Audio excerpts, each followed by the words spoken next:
잡범이 된 윤석열을 버린 미국. 의미심장한 사건들. 1. 김태효의 등장. 12.3 내란 사태에 등장하지 않아 궁금증을 낳았던 인물이 있습니다.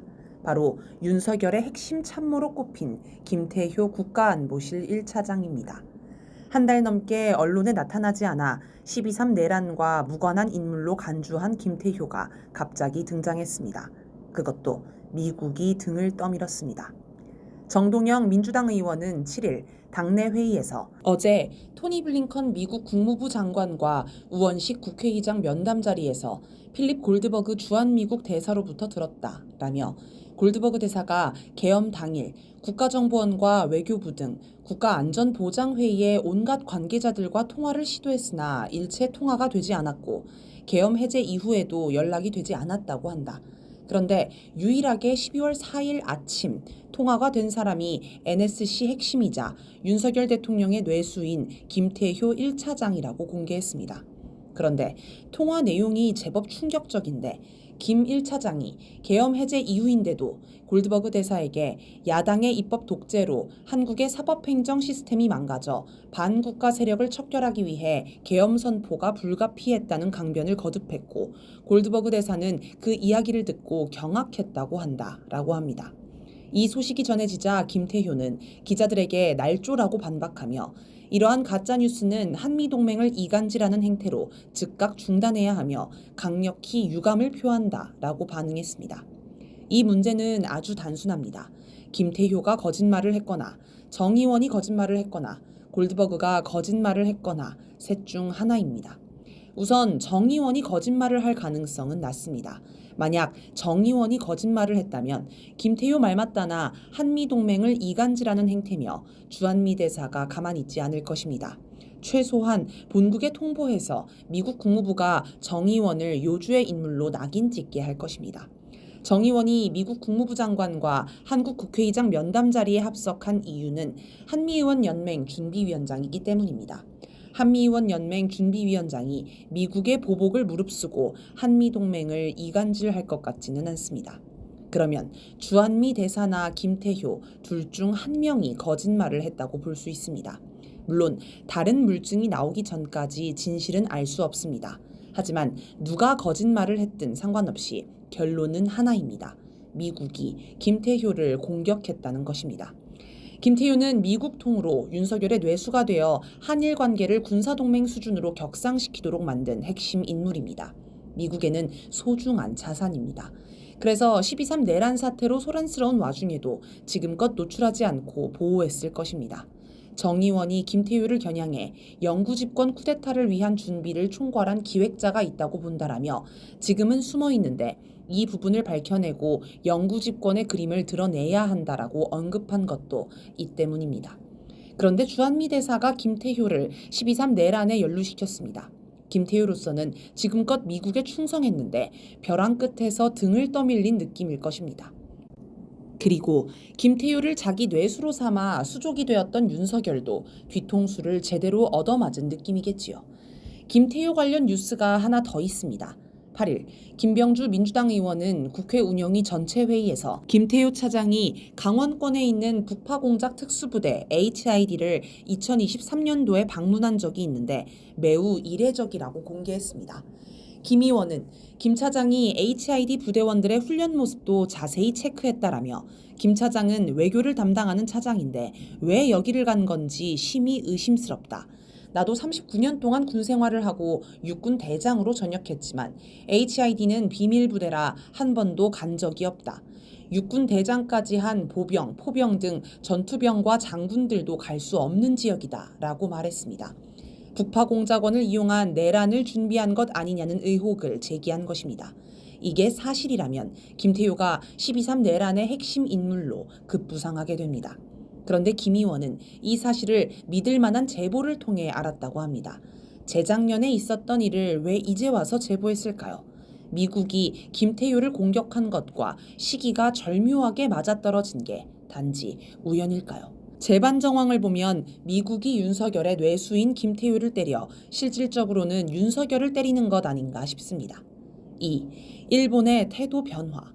일본 아사히 신문은 7일 윤석열이 술자리에서 폭탄주를 잔이 넘칠 듯 가득 따른 뒤 20잔씩이나 마시곤 했다고 보도했습니다.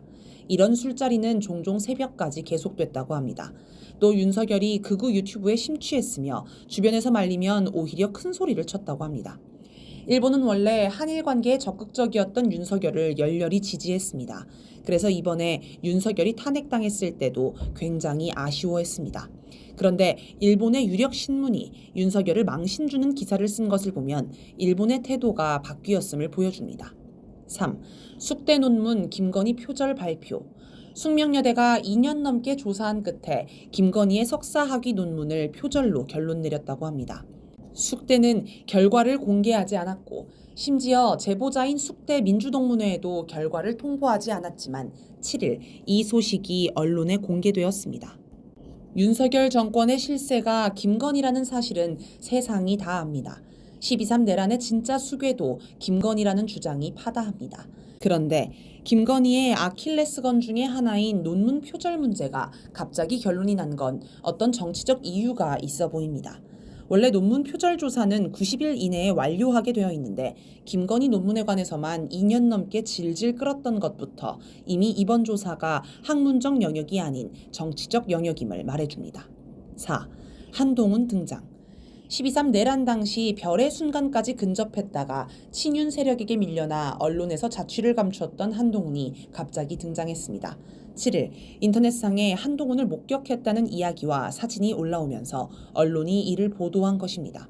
한동훈은 강남의 스타벅스 카페에 나타나 사람들에게 사진을 찍혔습니다. 한동훈 특유의 목격담 정치를 한 것입니다. 친윤 세력이 한동훈을 몰아낸 후 국힘당을 장악하고 어느 정도 대열 정비를 한 시점에 다시 한동훈이 등장한 건 의미심장합니다. 한동훈의 등장은 윤석열의 몰락을 암시합니다. 원인. 앞에서 열거한 여러 의미심장한 사건들은 모두 윤석열을 겨냥하고 있습니다. 특히 미국과 일본이 윤석열을 버린 듯한 건 치명적입니다. 미국은 그동안 이재명 민주당을 공격하면서 권한대행 체제를 지지한다고 강조해왔는데 어찌 된 일일까요? 1. 잡범으로 전락한 윤석열. 애초에 미국은 윤석열이 정권을 유지하는 건 어렵다고 판단했습니다. 극도로 낮은 지지율에 총선까지 참패하면서 탄핵이 오늘 내일 하는 상황이었기 때문입니다. 12.3 내란이 아니었더라도 윤석열이 권력을 계속 유지하기는 이미 글러먹은 상태였습니다. 미국은 그렇다고 이재명 민주당으로 정권이 바뀌는 것도 바라지 않습니다. 미국이 보기에 이재명 민주당은 친북, 친중, 친러, 반미, 반일 세력이라서 안 됩니다. 그래서 윤석열이 실각해도 국힘당이 계속 정권을 쥘 방법을 강구했을 것입니다.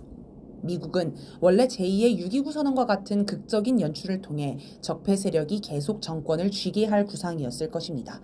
그리고 6.29 선언의 주인공인 노태우 역을 맡을 인물로 한동훈 대표를 내세웠습니다. 조중동도 한동훈 띄우기에 집중했습니다. 하지만 윤석열보다 별반 나을 게 없던 한동훈은 조중동의 전폭적인 지원에도 불구하고 그다지 보수층의 지지를 얻지 못했습니다. 12.3 내란 과정에서 주도적인 모습을 보여 별의 순간에 다가가긴 했지만 한덕수 한동훈 체제라는 이상한 해법을 내놨다가 몰락해버렸습니다. 그래서 미국은 일단 시간 끌기를 하고 있었습니다. 권한대행 체제를 지지한다며 힘을 실어주고 국힘당이 대열을 정비해 역공을 취하는 것과 보조를 맞추기도 했습니다. 한국계 영김 공화당 하원 의원은 6일 정치 전문 매체 더힐 기고문에서 한국에서 대통령 탄핵을 주도한 세력들은 미한 동맹과 미한일 삼국 협력을 약화하려 하고 있다. 라며 촛불 국민과 야당을 공격하고 탄핵에 항의하는 한국인들이 서울 중심부인 광화문에서 태극기와 성조기를 흔들고 있다라며 태극기 부대를 응원했습니다. 심지어 윤석열 탄핵 움직임에 중국과 북한이 개입했다는 색깔론까지 펼쳤습니다. 그런데 예상치 못한 일이 터졌습니다. 공수처의 윤석열 체포 시도 와중에 윤석열 도주설이 나온 것입니다. 유튜브 채널 고양이 뉴스가 처음 제기한 의혹은 일파만파 퍼져 야당에서도 기정사실로 간주하는 수준이 됐습니다. 정청래 의원은 국회 법사위 전체 회의에서 윤석열 대통령 행태상 도망가고도 충분히 남는다라고 했습니다. 박근혜 정부 당시 청와대에서 근무했던 박관천 전 경정은 대통령이 검사와 수사관을 피하기 위해 그리 갔다고 하면 정말 잡범 수준인 것이라고 꼬집었습니다. 윤석열은 이번 도주 사건으로 말 그대로 잡범이 됐습니다. 극우 세력을 선동해서 대통령 관저 앞에서 자기를 지키는 시위를 하게 하고 경호처 직원을 인간 바리게이트 삼아 체포 시도를 막게 하더니 정작 자기는 안전한 곳을 찾아 도주를 했으니 정말 인간 이하라는 말이 절로 나옵니다. 윤석열은 더 이상 내려갈 바닥도 없습니다. 도주 우려는 대표적인 구속 사유입니다. 이제 판사도 체포영장, 구속영장을 발부하지 않을 명분이 없습니다. 헌재도 파면하지 않을 수 없게 되었습니다. 극우 세력도 윤석열을 지킬 힘이 빠졌을 것입니다. 자기들은 추위에 떨면서 맨밥에 물을 말아먹으며 대통령 관저를 지키고 있는데 맹장이라 믿었던 윤석열이 도주를 했으니 기가 막힐 것입니다. 이제 윤석열은 돌이킬 수 없는 상황에 빠졌습니다. 이러니 미국도 더 이상 윤석열 파면을 막을 수 없게 되었습니다. 지금 윤석열 파면을 방해하다가는 국민의 분노가 폭발해 정국이 걷잡을 수 없게 될 수 있기 때문입니다. 2. 부글부글 끓는 경찰. 검경 수사권 조정으로 권력을 키울 수 있었던 경찰은 윤석열 정권이 다시 검찰에 힘을 실어주면서 찬밥 신세가 됐습니다. 하지만 경찰청장 등 수뇌부가 윤석열에게 빌붙어 있으니 제대로 저항하지도 못했습니다. 이런 이유로 안 그래도 부글부글 끓고 있던 경찰이 이번에는 내란 부역 세력이라는 오명까지 뒤집어 썼으니 서욕을 하자는 요구가 빗발칠 것입니다. 지난해 12월 11일 조지호 경찰청장과 김봉식 서울경찰청장은 경찰 비상계엄 특별수사단에 출석해 조사를 받다 내란 연루 혐의가 드러나 긴급 체포됐습니다. 그리고 그대로 13일 구속되었습니다. 그러자 일각에서는 조지호와 김봉식을 검찰에 뺏기기 싫어서 경찰이 먼저 구속했다고 분석했습니다. 하지만 이보다는 경찰이 두 사람을 윤석열 내란 세력의 경찰 내 밀정으로 규정해 응징한 것으로 보는 게 타당해 보입니다. 두 사람이 경찰을 내란 부역 세력으로 만들어 권위를 떨어뜨린 장본인이라는 것입니다. 이번 공수처의 윤석열 체포 실패에 관해서도 경찰은 불만이 많습니다. 경찰은 윤석열 체포를 방해하는 박종준 경호처장과 김성훈 차장을 특수공무집행 방해 혐의로 체포하려 했지만 공수처가 반대해 무산됐습니다. 이에 경찰 내에서는 이럴 거면 왜 공조하냐, 공수처가 윤석열 수사 체포에 의지가 없는 건 아닌지 의문이 들 정도, 공수처의 미온적인 태도로 인해 집회 양상이 과격해졌고 부상자도 발생했다라며 불만이 쏟아졌습니다.